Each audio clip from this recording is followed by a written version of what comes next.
Pleased to see so many of you interested in our HEI capacity building initiative, but also, and most importantly today, interested in our call number 3 and the info session for that call. My name is Dolores Folkert, and I'm the head of the HEI Initiative. I started in October this year, and I lead on all strategic and operational activities of the initiative. And together with me today is my colleague, Rosanna West. And maybe you would like to introduce yourself. Sure, thanks, Dolores. Good morning, everyone. My name is Rosanna West. I'm the HEI Initiative Capacity Building Initiative Manager. That's a mouthful. HEI Capacity Building Initiative Manager. So I started at the beginning of this year, so I've been working on the initiative for a year now. And basically I'm responsible for the kind of day-to-day implementation of the initiative and of the activities that we run at the initiative level, which obviously are activities really designed to make your experience as participants of the HEI initiative as positive and effective as possible. So if in the end you do decide to apply and your proposal is one of the selected 16 projects, then you would be hearing from me regarding all of your activities that you would do throughout your funding period. And it's really nice to see so many people here today, as Dolores said.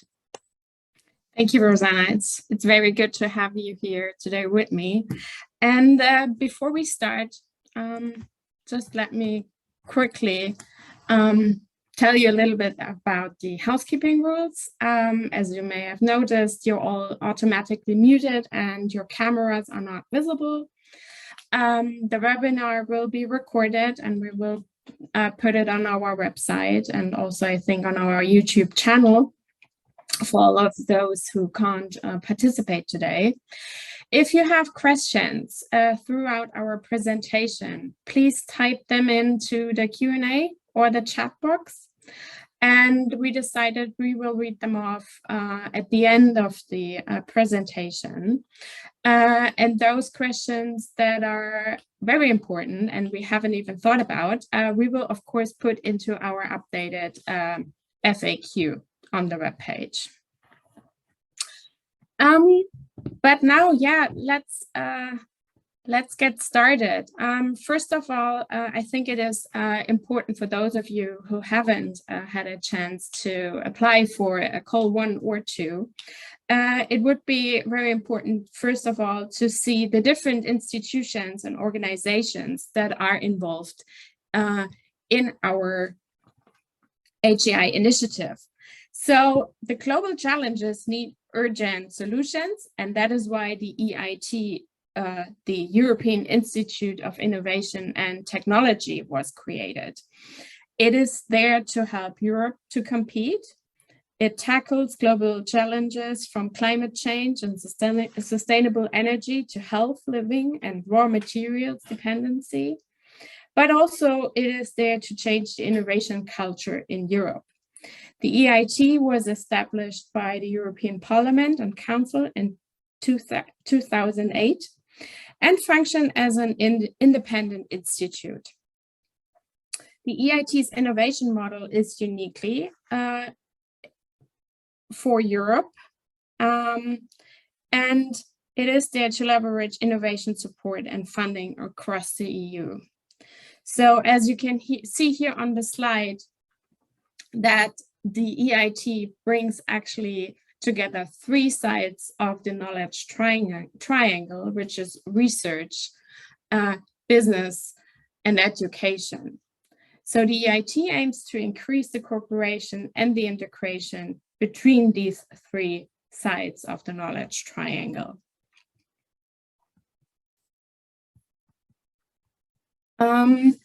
Also, the EIT's knowledge and innovation communities, in short, the KICs, are the EIT's operational arms, so to say. They bring together Europe's leading business, education, and research organizations to find solutions to some of the most pressing global challenges. from climate change to sustainable supply of raw materials. They run activities to empower entrepreneurs and innovators to turn their best ideas into new products and services for Europe. The activities of the KICs are to develop innovative products and services, to start new companies, and also to train a new generation of entrepreneurs. What EIT KICs are there? You can see here on the right-hand side, there's EIT Climate KIC, there's EIT Digital, EIT Food, EIT Health, Energy, EIT Manufacturing, Raw Materials, and the EIT Urban Mobility. Starting next year, there will also be the EIT KIC for Culture and Creativity. As you may well be aware, the HEI Initiative, Innovation Capacity Building for Higher Education, is a key objective for the EIT as part of its new strategy, the EIT Strategic Innovation Agenda 2021 to 2027. The initiative aims to support higher education institutions with expertise and coaching, access to the EIT innovation ecosystem, and of course, funding, enabling them to develop innovation action plans, complementing the needs of individual higher education institutions. The initiative is a joint EIT community activity coordinated by the EIT Raw Materials. The initiative invites European higher education institutions to design institution-wide action plans that will improve their entrepreneurial and innovation capacity across all institutional levels. By supporting such activities, the HEI initiative is creating systematic impact, empowering HEIs to become regional engines of innovation and foster sustainable growth and jobs across Europe. With our new call, number 3, we would like to build on the success of the initiative's 2 previous calls. As you can see here on the slide, the application results we got so far, there were 120 applications we received from more than 1,300 organizations from 45 plus countries, which is pretty amazing. From that, we selected 49 projects within call number 1 and 2, including 290 HEIs. More than 550 organizations are involved in these projects from 38 plus countries.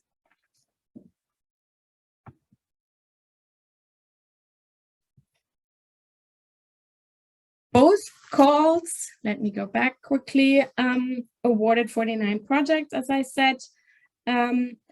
The projects have trained over 9,900 students, academic and non-academic staff. They have supported over 300 startups and scale-ups. And the HEIs acted as hubs, creating systematic impact, reimagining the entrepreneurship and education and driving innovation around Europe. With call number 3, which was launched last week, we will select up to 16 projects involving in a consortia consisting of academic and non-academic organizations. And to start with the call, we recommend that you go on the website and have a look at the call text if you haven't done so far. We also open the application portal today, and there's more information again on the website, which will be updated regularly. So please go there and check. There's also the possibility to sign up for our HEI Initiative newsletter on the website. And of course, there is more information also on social media. So if you haven't done so far, please follow us on LinkedIn or on Twitter. And if you have questions, even after today's session, please reach out to us also via email. As I said, we launched last week, and the application period goes until the 28th February 2023. We will select up to 16 proposals at 750,000 euros per project. The funding period duration is 15 months, going from May 2023 to July 2024. And with Call 3, we will introduce a significant focus on the development of deep tech talent at HEIs, connecting with the new flagship initiative launched under the new European Innovation Agenda, the Deep Tech Talent Initiative. Call 3 is open to all, including HEI Initiative Cohort 1 and 2 partners, though these partners must use all their funding for deep tech focused activities. And I think Rosanna will tell you more in detail in a little bit.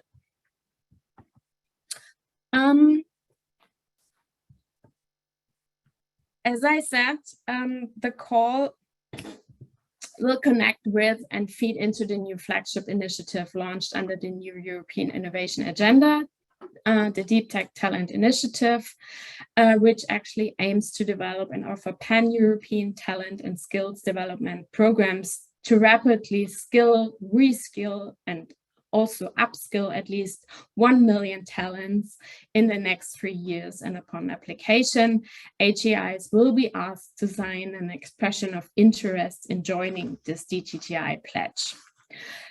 Call 3 also incorporates systematic focus in order to foster deep tech talent at the HEI level, thus reporting to the identified importance of deep tech talent development for the future of innovation in Europe. The selected Call 3 projects will develop, scale, improve, or create training programs in deep tech, among other deep tech talent fostering activities. What are the phases of the call? The selected projects implemented in 2 phases. The application, therefore, should be designed for a 15-month period. There is a clear distinction between the phase 1 and phase 2 activities. And the continuation of the HEI projects and additional budget to phase 2 will be subject, and this is similar to Call 1 and 2, the following optional conditions, operational conditions. First of all, the achievement of phase 1 obligations, including in the call, we will hear a little bit later about that, and the EIT approval of the HEI initiative budget for 2023 and 2024, but also it depends on the EIT governing board decision to continue the HEI initiative for 2024 to 2027.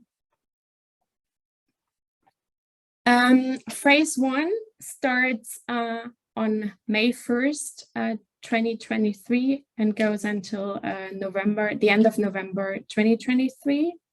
The total maximum budget per HEI project in this phase 1 is 350,000, and the majority of the phase 1 funding must be allocated to the HEI organizations that are not already existing partners of an EIT KIC.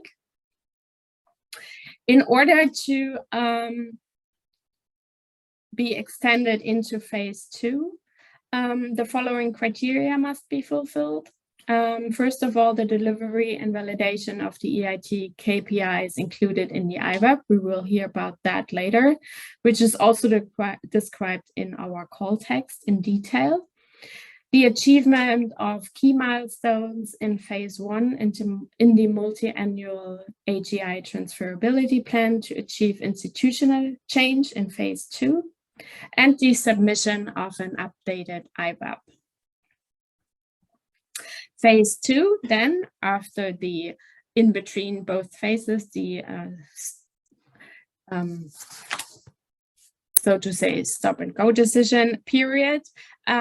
Phase 2 starts on January 15, 2024 and goes until the end of July 2024.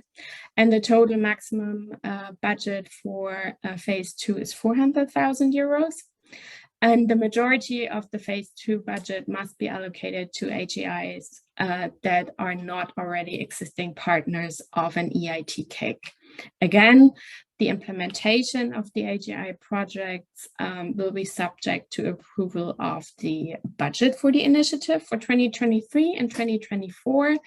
And moreover, the projects or the continuation of the projects will also be subject to the EIT Governing Board decision to continue the HEI initiative.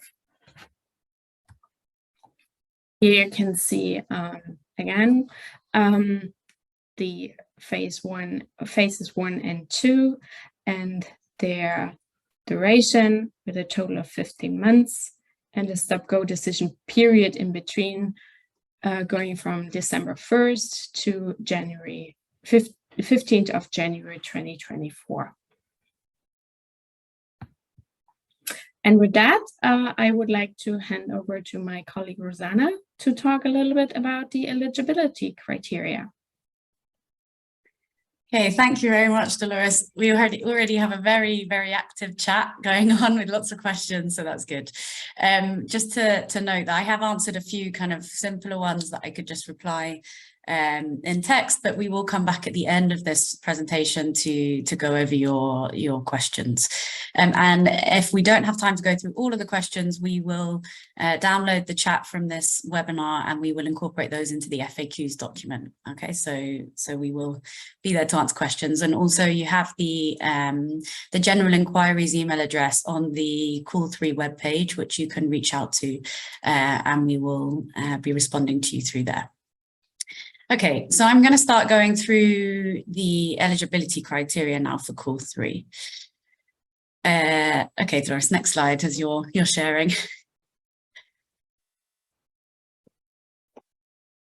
Okay, so first of all, we'll just go through the eligible participating organisations. So this hasn't changed since the pilot and second call for proposals. So if you are already participating in a cohort 1 or 2 project, this is a kind of similar setup, but it's good for us to go over the criteria for the consortium composition because I can see a lot of questions in the chat about that.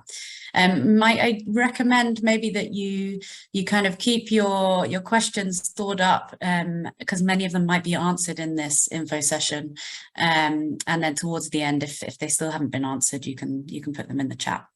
Okay, so first of all, the obvious eligible participating organisation type are higher education institutions. So the criteria for applying as an HEI is that you need to offer recognised degrees or other tertiary level qualifications, and your organisation needs to be recognised by the national authorities. So when you go through the application system, you'll see that you will be required to upload evidence of your accreditation as an organisation. So bear that in mind, okay? And the coordinator, the lead partner, the lead applicant for this call needs to be an HEI organisation, okay? So that needs to be a higher education institution. So yeah, just a couple of questions in the chat about whether a single organisation could apply. That is not the case. There are a minimum of 4 organisations that need to participate in a consortium in order to apply for the HEI initiative. Next slide, please.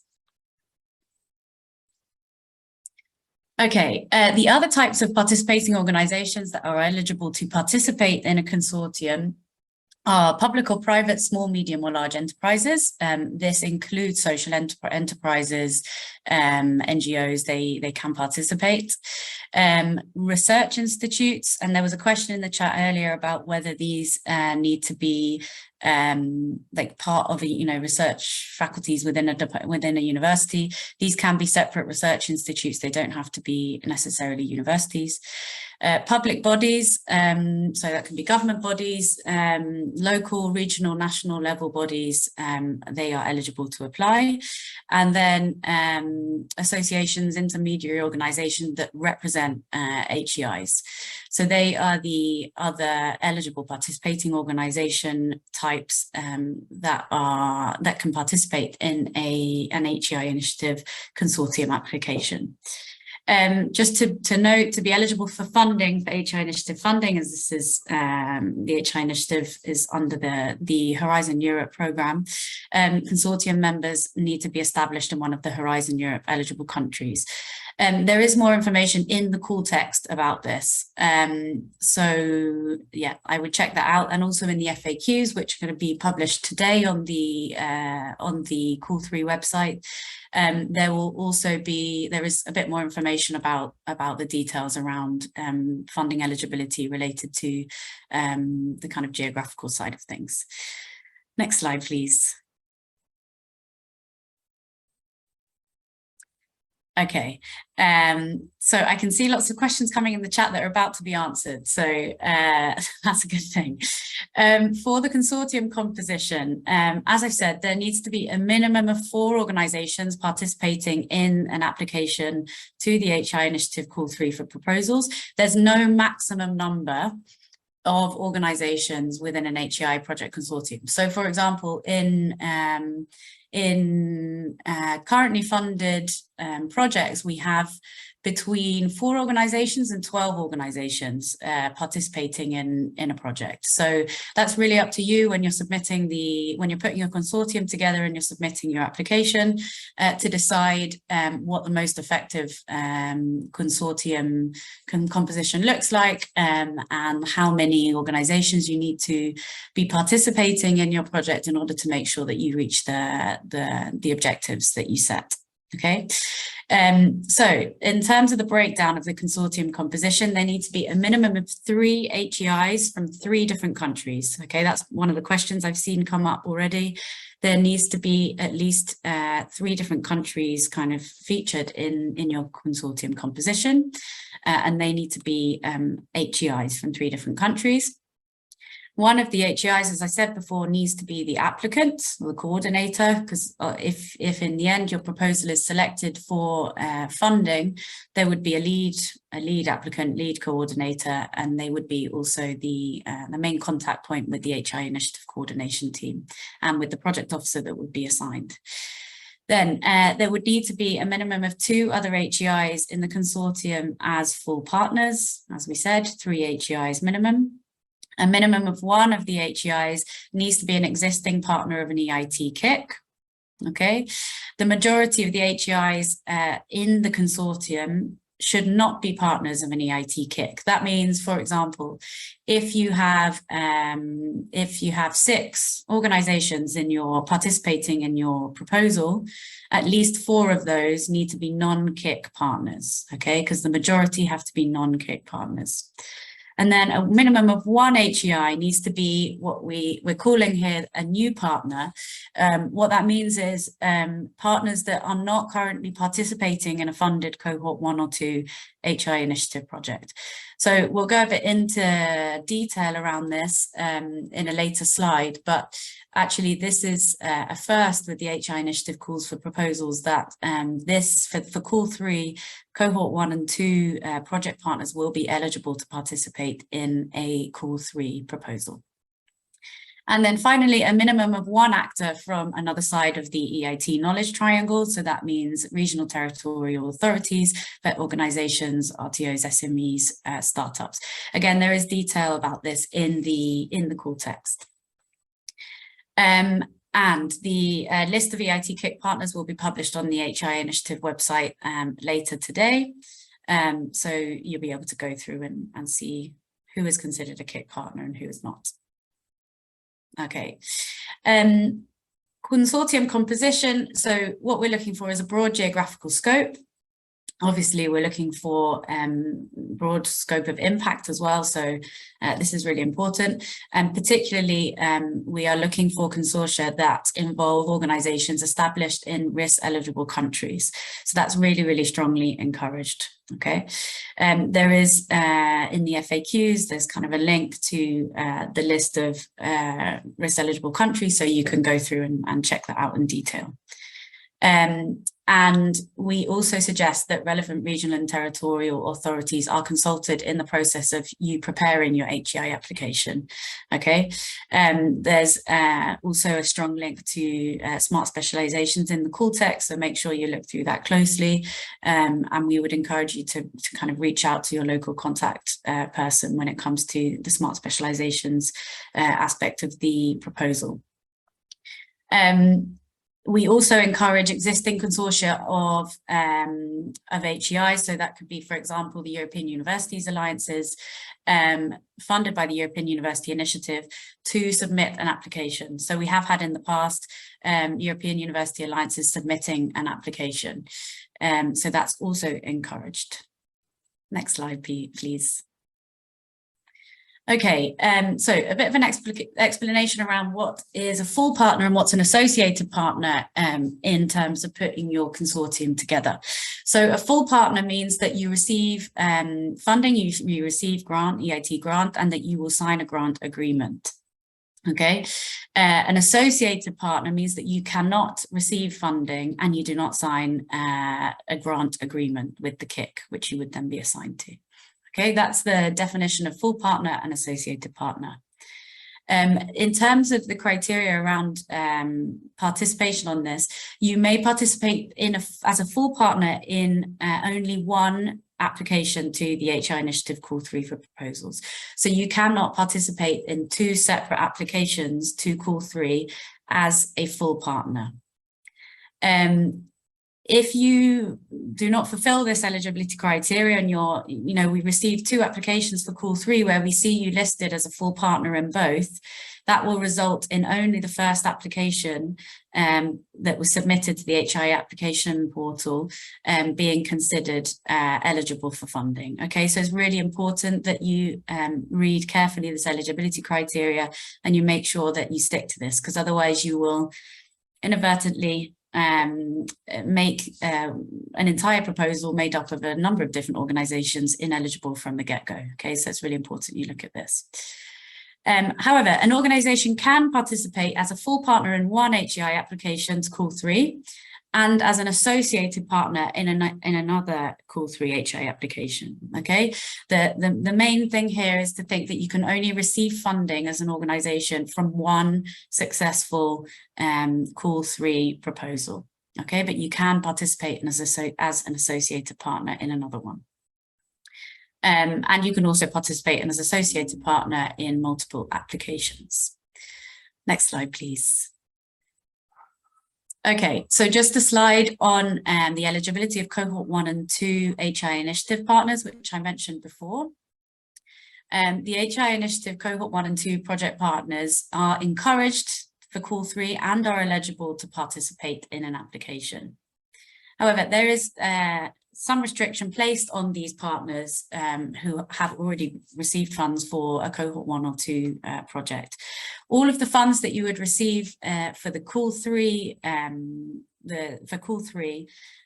would have to go towards deep tech talent fostering activities. So as Dolores mentioned, Call 3 is aligned with the new flagship deep tech talent initiative. So you'll see within the call text that we're looking for clear connection with the objectives and the kind of scope of that initiative and the recognized need for the development of deep tech talent in Europe to secure the future of innovation in Europe. So we are asking that any cohort 1 or 2 partners that participate in a Call 3 application would allocate all of their designated funding to deep tech talent fostering activities. I'm going to go a bit more into detail about what that means in a later slide, but yeah, just to bear that in mind, if you're a cohort 1 or 2 partner, this is really, really important. If you end up claiming within the proposal funds for activities that are not deep tech talent focused, then the proposal will be deemed ineligible. Okay, so that's really important. And another thing, of course, if you are a cohort 1 or 2 project consortia and you're thinking about applying to Call 3, in your original consortium composition, you must add at least one new HEI partner to your consortium. You cannot apply only as the original consortium members, okay? This is really important because, as you know, as Dolores presented at the beginning, the HEI Initiative, you know, one of its main objectives is reaching as many HEI partners across Europe as possible. The other thing is we need to make sure that we are facilitating knowledge sharing and all of these things through our calls as we move forward with the initiative and we develop it. Okay. It's really important to just to not consider this, if you are a cohort 1 or 2 partner, as follow-on funding for your current HEI initiative projects. Okay, this is a new call, this will be a new project, and really it should not be seen as follow-on funding to continue activities that you've already established through your HEI initiative cohort 1 and 2 projects. Okay, when you apply for your cohort 1 or 2 projects, you had a vision to 2030 of how you were going to make your project sustainable and develop your project after the end of your cohort 1 or 2 funding period, and that remains the case for your cohort 1 or 2 project. Okay. Oh, sorry, did I cover the last point, Dolores? Just checking it.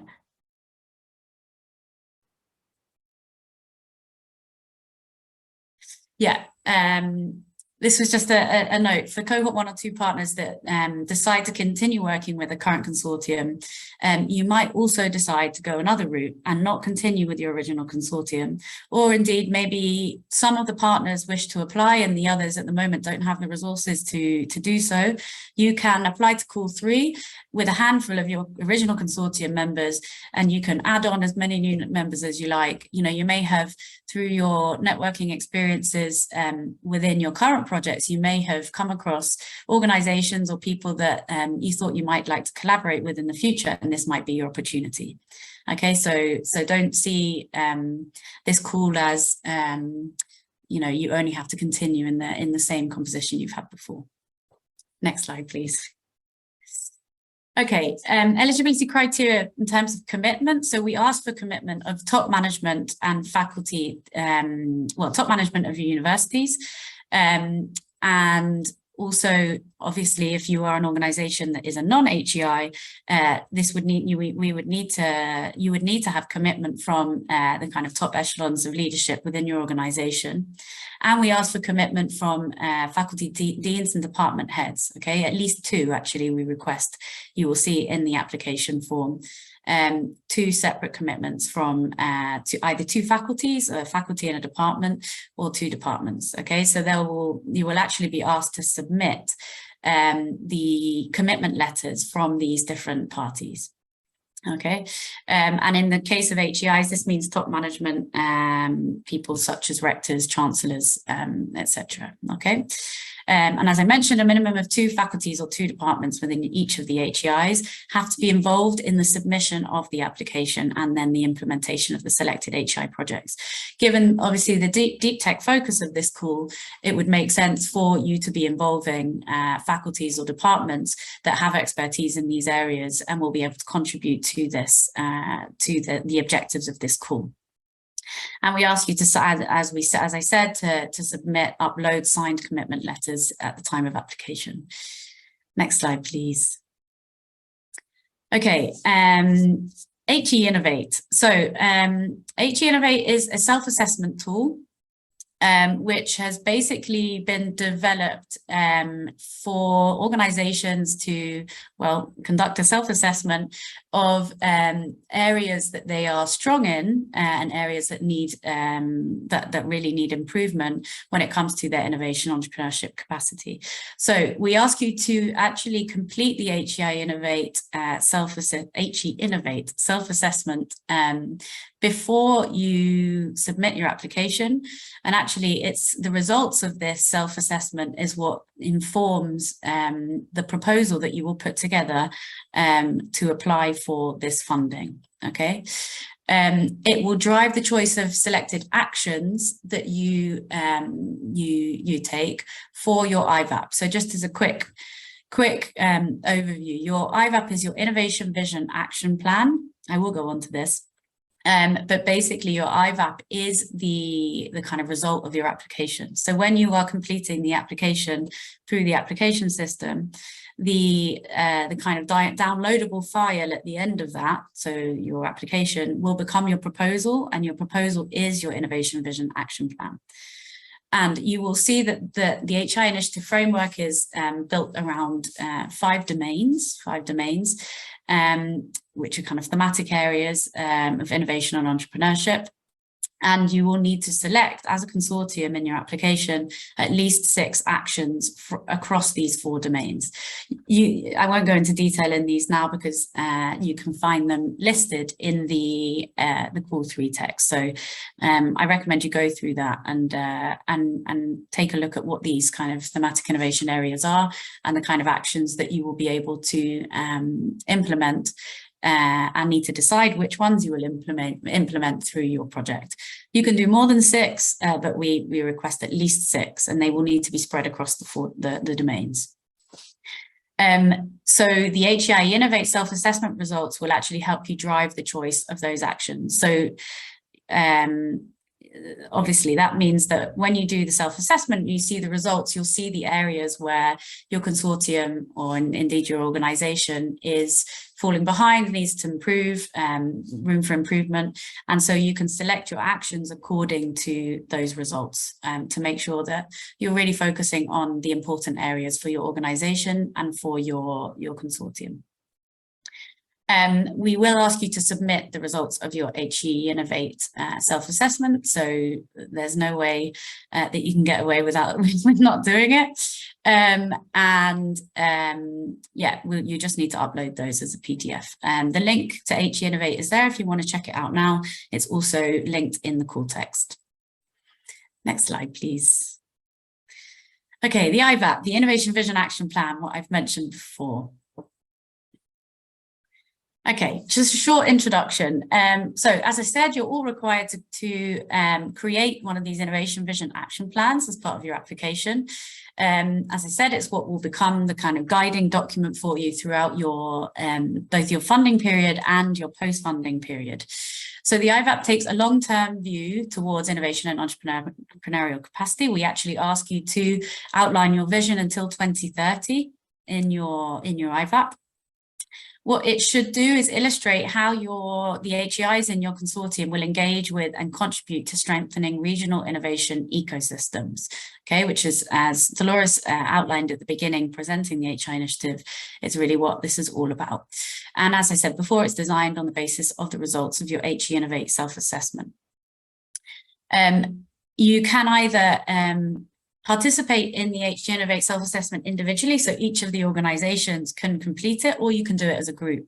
However, if you have cohort 1 or 2 partners, cohort 1 or 2 project partners participating, it's really important that you in particular revisit the self-assessment tool and use it as an indicatory exercise to see, okay, where have we made improvements so far?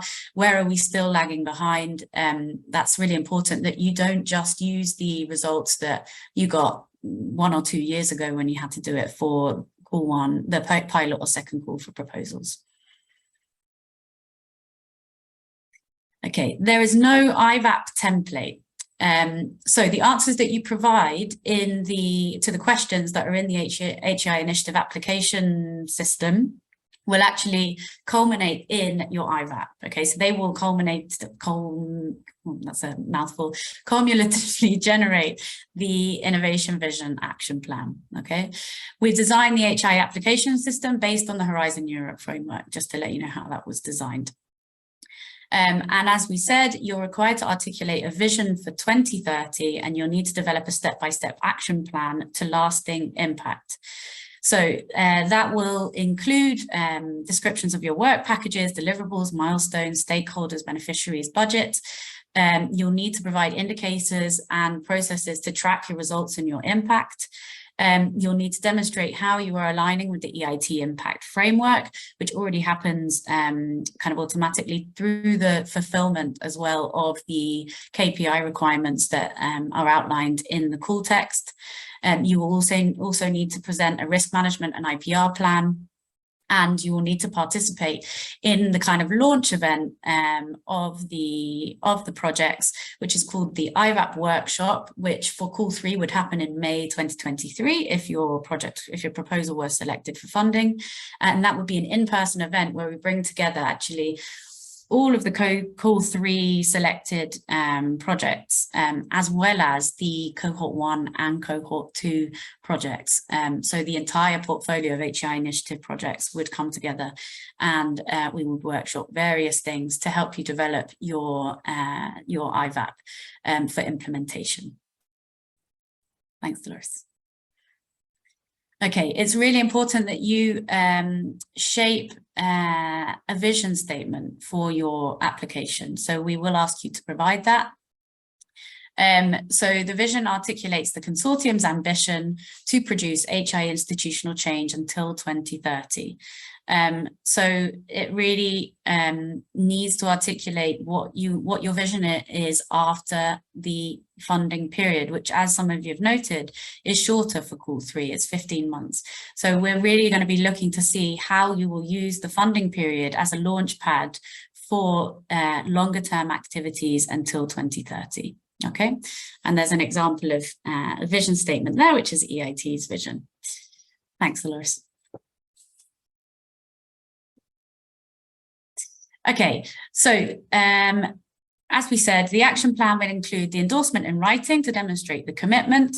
It should include a transferability plan, which should demonstrate how the 6 selected actions that you have chosen from the domains I mentioned will be transferred and scaled within the institutions during the HEI project.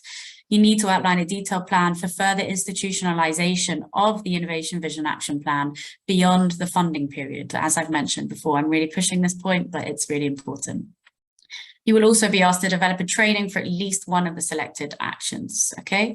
And, you know, you will have kind of existing innovation and entrepreneurial capacity building resources available to you from the EIT KICs. For example, we run an event as part of the funding period called the KIC Showcase, and we showcase good practices from other kind of EIT KIC projects that are running in the education and innovation field. So you will have access to these, and there's an online what's called the Resource Hub online space where you'll be if you are selected for funding, that you will join this online community of selected HEI Initiative project participants.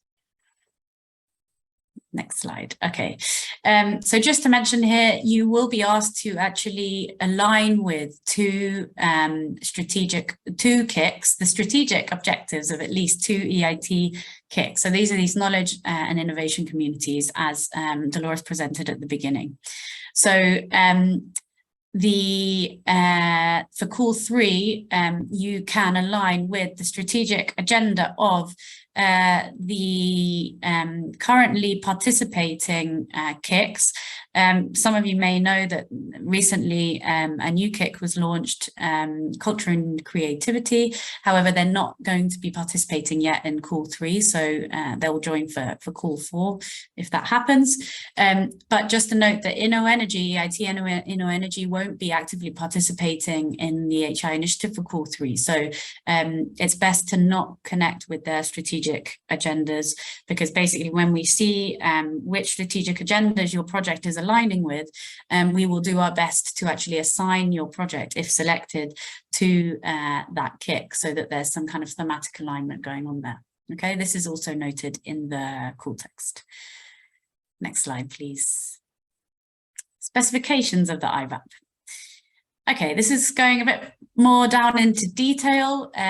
If this all feels like a load of information, it may be because you've not kind of had the chance to fully go through the call text as well. So all of this information is in the call text. And as I've mentioned a couple of times on the chat, the recording of this will be uploaded on the call page. So you can go back through this info session in case you're missing anything or you're feeling a bit overwhelmed.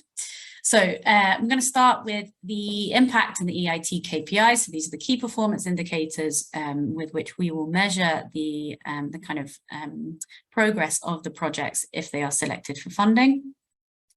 So as I mentioned, the supported activities will include actions that are thematically arranged across those 5 domains that I mentioned. However, it's really important to remember the thematic focus of this call. We need to see how you will incorporate the new deep tech focus into these actions where appropriate.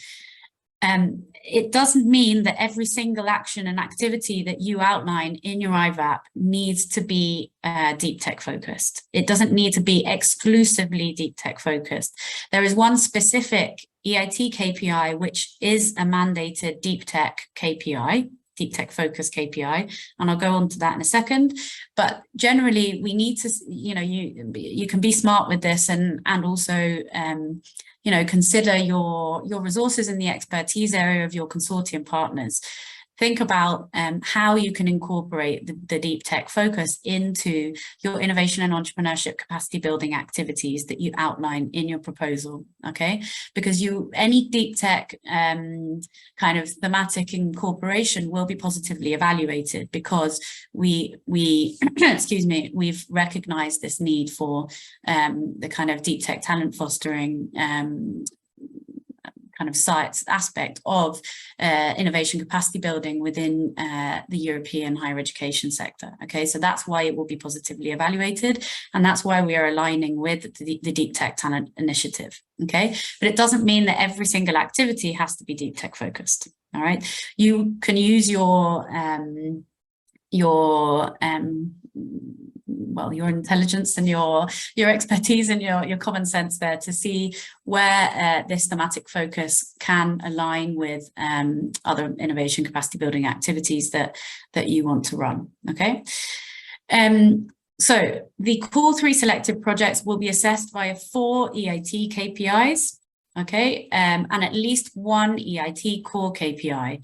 And all of these are based around measuring innovation and entrepreneurship capacity building within your projects. Okay, I'm going to go into detail about the actual breakdown of the KPI minimum requirements and what these actually are in a second, but just bear that in mind. There'll be 4 EIT KPIs and 1 core KPI that you will need to fulfill. So the main thing to note here is one of these EIT KPIs, which is focused around the development, the creation, the delivery of student training programs. So these can be professional development programs, online training programs. The exact description of the KPI is listed in the call text, so make sure you refer to that. This KPI must be 100% focused on a deep tech talent development objective, okay? You have 2 kind of possible angles of how to interpret this deep tech focused KPI. You can either deliver deep tech subsector focused training programs, so this is kind of hard tech training programs, to students of other disciplines. So that might be a student of,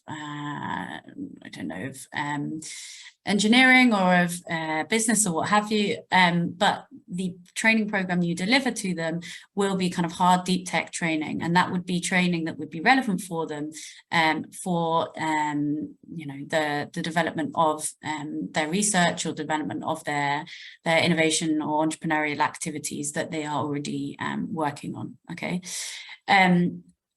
And the other angle would be you can deliver innovation entrepreneurship capacity building training programs to students of kind of deep tech disciplines, right?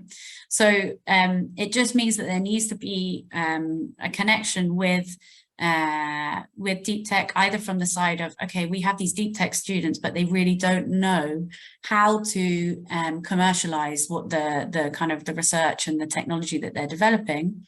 So we are going to be here to deliver a training program in entrepreneurial skills and I don't know, taking research to market,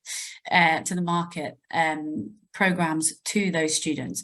Or you might say, actually, our HEI, you know, we have great students, but we're kind of lacking that deep tech knowledge and that real kind of hard knowledge of the technology that we need in order to, you know, build the kind of the entrepreneurial activities, the startups that we need in order to solve global issues or to feed a gap in the market. Okay, so that will be up to you to demonstrate and outline in your proposal how you will actually go about designing these training programs, or indeed improving training programs that already exist. Okay, next slide, please.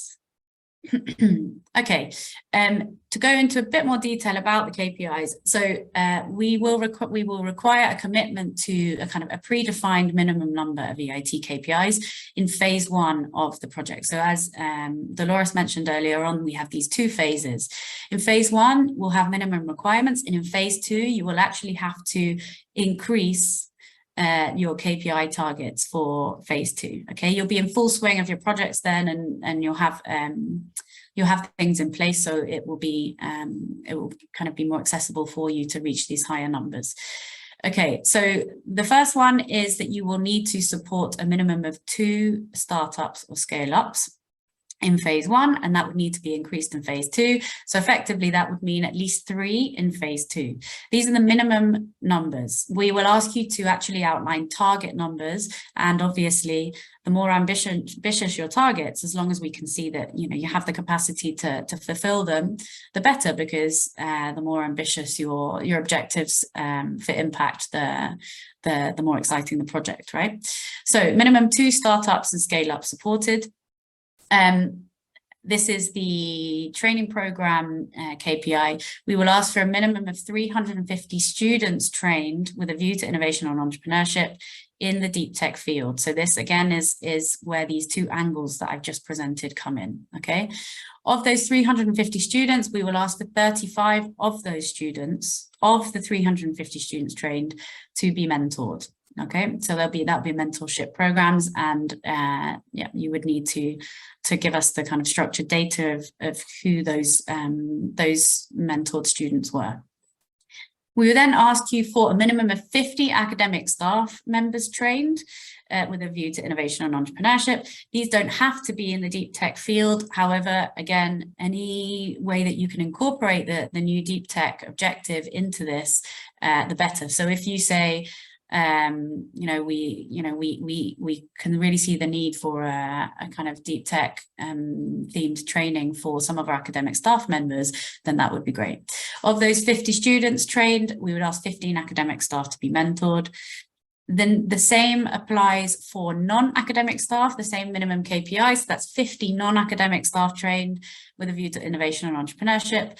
Of those, 15 non-academic staff mentored. This might mean, for example, staff in your tech transfer offices. You design the training programs according to the needs of the consortium. Of those, 15 non-academic staff mentored. We ask in phase 1 for one partnership to be a minimum of one partnership to be established as a result of the HEI initiative. This might be, for example, a partnership that you set up with an SME that will be able to provide internship opportunities to your students. Okay, that's an example, a basic example there. And then minimum of one new or improved support structure and mechanism for obviously with the view of innovation and entrepreneurship capacity building. Okay, again, for all of these KPIs, think about how you can incorporate the deep tech focus into them. And you don't necessarily have to only you don't need to necessarily say, okay, we're gonna establish one partnership and it's connecting with a deep tech faculty. You might actually say, hold on, we think that we have the resources to establish 4 partnerships in phase 1.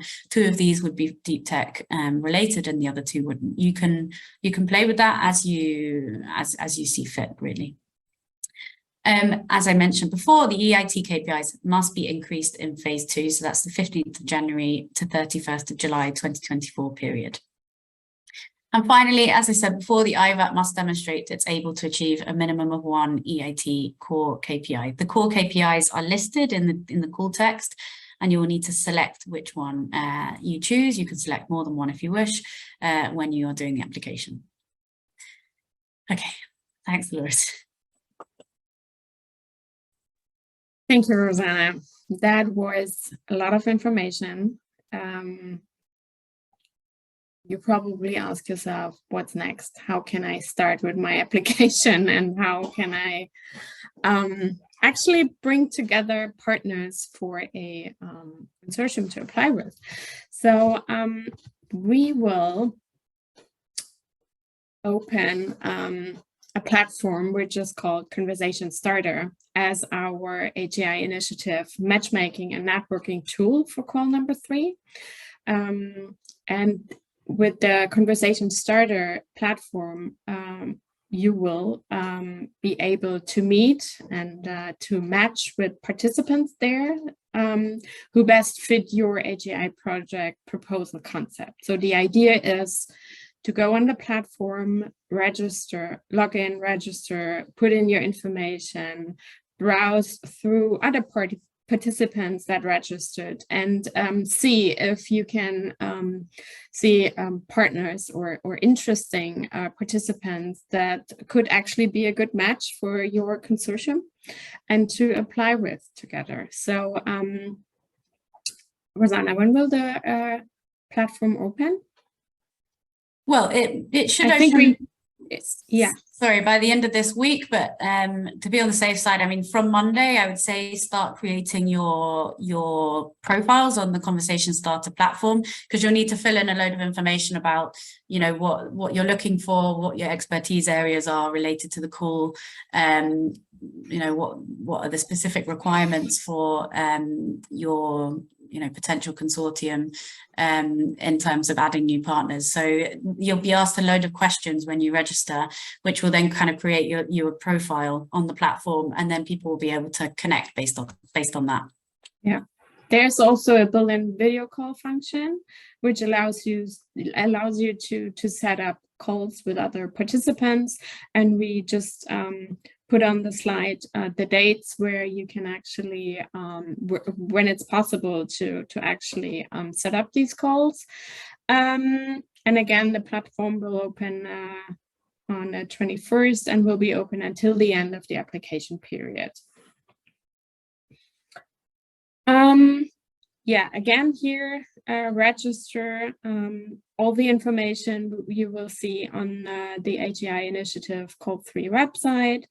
You go on the Conversation Starter platform, register, log in, fill in your profile, and then you can browse the other participants and set up meetings there.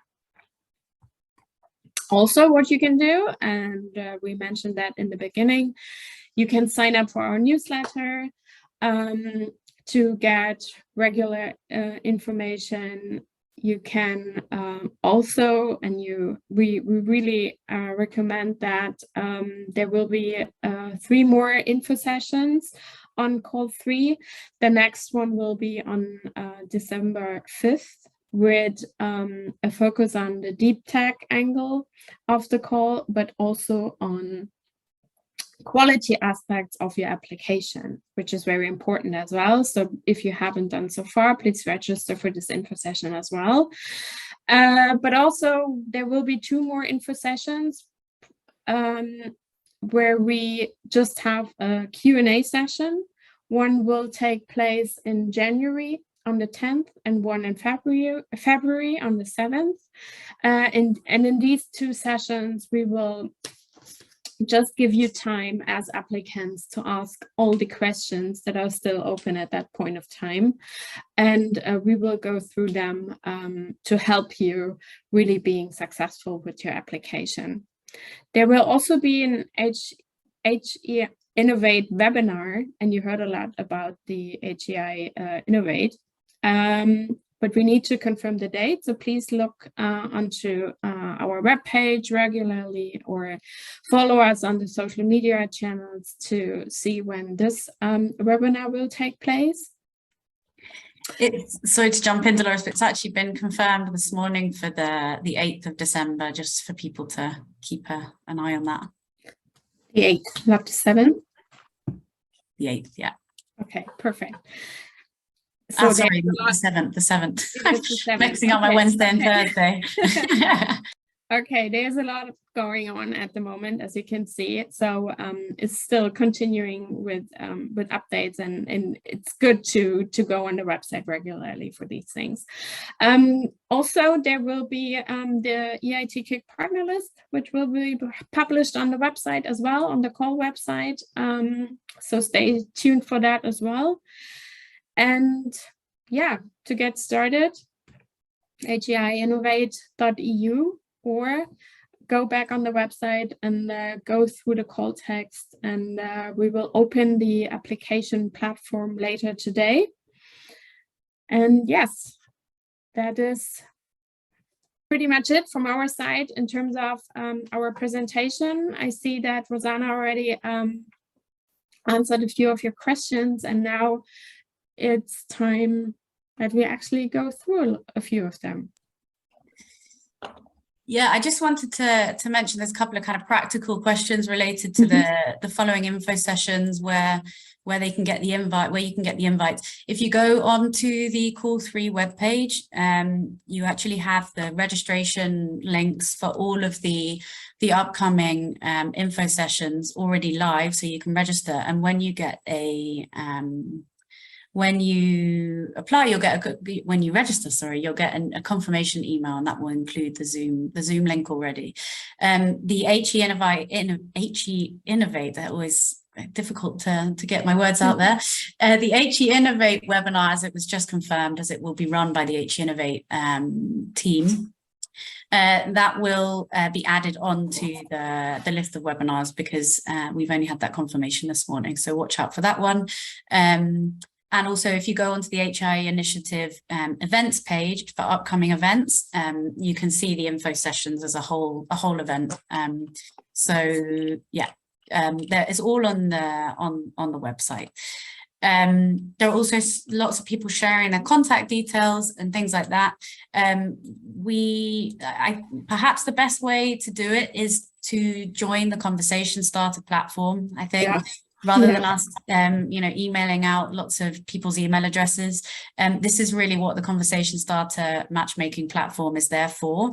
So when you register, your contact details will be on there, and once you're within the platform, first of all, you'll obviously see the profile of the person, of their organization. You'll also get their contact details, and then, as Dolores mentioned, you'll be able to actually book live meetings with them through the platform at 3 different stages. I think that's the best way to do it, to keep it centralized on there, and actually the platform will be much more comprehensive in that sense, because you'll see a lot more information about what people are looking for and what they're doing. So that would be my approach here. So yeah, basically the message is sign up for Conversation Starter, because it's a really, really useful tool for you in terms of connecting and finding potential consortium partners. So yeah, I can see people writing profiles of their organizations. You can do that in your Conversation Starter profile. You can write as much as you like and connect on there. There's a lot. Yeah, even if you don't have time to go through all the questions today. We will go through them again after the session. And as we said earlier, there will be an FAQ also on the call website, and we will update that regularly. And if there are questions in the chat or the Q&A box we haven't mentioned in the FAQs, we will take them to the FAQ website as well and incorporate them if we haven't done so far. So yeah, as I said, we will regularly update that, and if you still have questions that are not answered, please reach out via email, and there will be the next session about deep tech and the quality aspect of your application on December 5th. Yeah, and just someone's asked about the link for the networking platform. So as I said, that will be probably live by the end of today, and the link will be on the Call 3 webpage. So whenever you're looking for resources or links to registrations or anything, the best thing is to just go on to the Call 3 webpage, which I linked at the very beginning, I think, but I'll put the link in again now. So go on there, but either way, But we will also send out the presentation, right? Yeah. I'll send an email with the link to the right webpage, the link to the cohort 1 and 2 projects where you can see all the partners, because someone was asking about that, and the presentation slides for sure. We'll get this webinar onto our YouTube channel, and we'll also publish that on the webpage as well. And yeah, conversation starter, the guy is just kind of finishing technical things, but basically by the end of this week it will be live, and it will be linked from the Call 3 webpage. So you'll see a section on the page saying matchmaking, and you'll see a link to conversation starter where you create yourself a profile and get meeting people. Great. Cool. We will download, as Laura said, the chat, so we go through all of the questions and we can get back to you. Otherwise, you have the general inquiries email address, which if for some reason we haven't got back to you on something, you can reach out to us on this email address. Exactly. Great. Cool. Well, even though we can't see you or hear you, it's nice to meet you all. And yeah, thank you, Dolores. Thank you, Rosanna. Thank you all for participating. And again, there's a lot of information already on the webpage. Please go there, check it out. And yeah, if you have further questions, write us an email, and we will update everything accordingly, as we said earlier. And there will be the next info session about the quality aspects and more detailed information about the deep tech angle, and on December 5th. So please register if you haven't. And yeah, we will see you to our next info session. Thank you all for coming today, and we wish you the best of luck for your application. We look forward to reading them. Thank Ciao, you. everyone. Bye.